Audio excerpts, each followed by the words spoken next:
One of the stories that I enjoy and appreciate recently is Fire Force, so I am glad I get to do a video about it. At the beginning of the story, the premises were simple.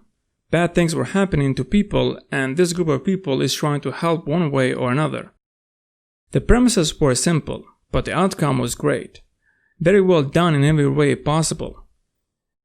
Just to be clear, to have simple premises doesn't mean that the story is basic or level 1. Death Note also has simple premises. The world is rotten, so killing should commence. But the result is epic. So everything in the Fire Force story was executed perfectly, and I did enjoy every moment of the story, from the viewer's perspective and also from the writer's perspective. One of the many things that are greatly done in this story is visual storytelling. And I'm not talking just aesthetics here.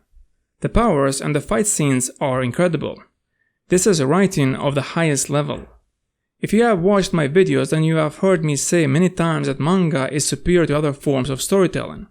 And one of the main reasons is the evolution of manga stories. The new writers are not content to just use the same techniques that were used in the past, but they are always striving forward and coming up with new techniques. The old ways were first come up with powers for the characters and think about how they will be used later on in the story. So then when two characters were about to face each other, that's when the writer will start to figure out how their powers will be displayed. And by doing that, you are very limited on what you can do. And also it could be that the powers or style of fighting of the characters will not mix well, and thus the fight will not be great. The first story that I did notice a change from the stories that I have watched was Naruto. There, the powers and the fights were incredibly well thought out. And that's why those fights are famous, not just among anime and manga fans, but in general.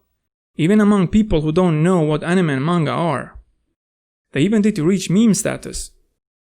And Fire Force is doing that as well, and in certain aspects even better. One of the reasons for that is due to the premises of the story being simple. There is so much more space to maneuver and come up with incredible things. The fights are not just for the sake of it, but they are integrated into the story, and you will either learn something new about the story or the characters. So in one way or another, you will be impacted, and that's how stories should be. Otherwise, it is not storytelling at all. It is story not telling. Anyway, now let's get to the main point of this video, the universe of this story. As I said earlier, the premises of this story started simple, but over time that did change. There were things here and there, but they were not substantial enough to elevate the story into another level, but were just reinforcing the existing premises. And then we got those scenes with Vulcan, and we get to learn more about this world. There I realized that this story is a lot bigger than the writer made us think at the start, which was great. I was really intrigued. And then we got those scenes when Shinra fights his little brother. That was the point where the story did move 10 levels up. The fact that another universe or dimension exists is a gigantic reveal for this story.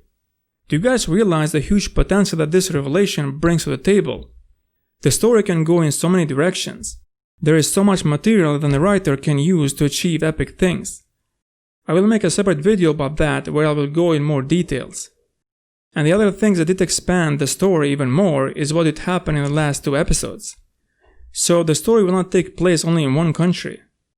And this was revealed so early on.